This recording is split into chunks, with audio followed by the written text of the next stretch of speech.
So we've been working on a few things with Libby. I'm going to use this video twofold.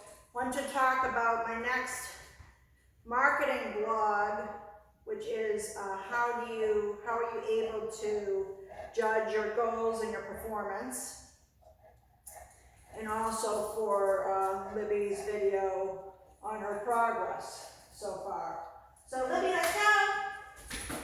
Sit. So some of the things we've been working on with Libby are close up handling, but specifically they've been working on the down.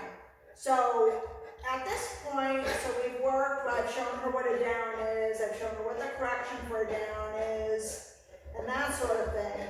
So now I want to judge my progress by her doing 4 in a row easily upstairs when we do the next 15. So when you start, your progress is usually just to do so many reps. And then it's to start to be sure that the dog actually knows what you're showing them. And then you're proofing, and then you're correcting when the dog doesn't do it, when you know that the dog's doing something correctly. And all along the way, you have to really be honest with yourself about your progress so you can continue advancing the command. So right now with Libby, I'm going to say down.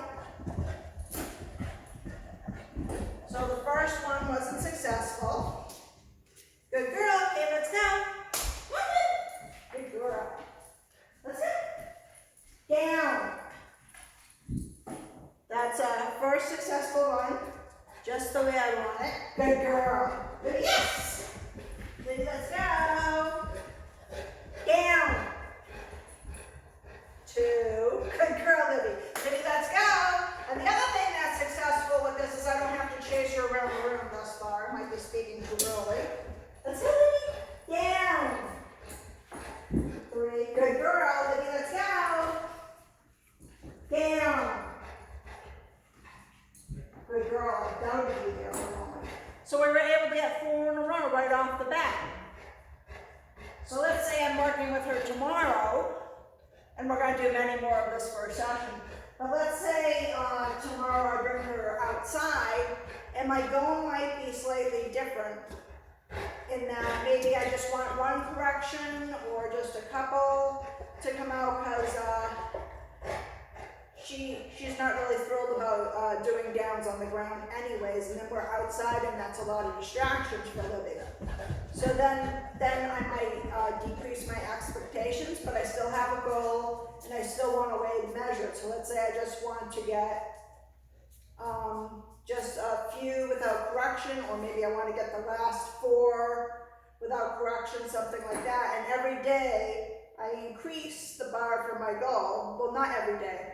Every time I feel like, I'm sorry, I misspoke there. Every time I feel like the dog knows something well, then I'll just increase the bar, make it a little harder some way, distance, distraction, time, that sort of thing.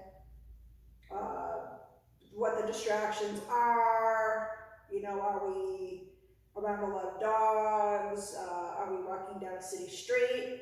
Any of those things, I start measuring that. And a good measure is that if you're doing something like stays, let's say you want to do 4 sit stays, if that takes you a half an hour for 4 1-minute sit stays, that's too long, and your goal is to start reducing your time so you can get those done in a short amount of time and then either advance that command or go on to something else, depending on what you're doing.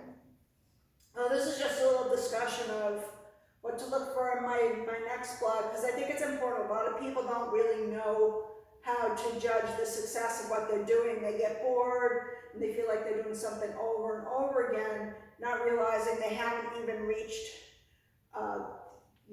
the least of their goals, never mind their more lofty goals for dog training.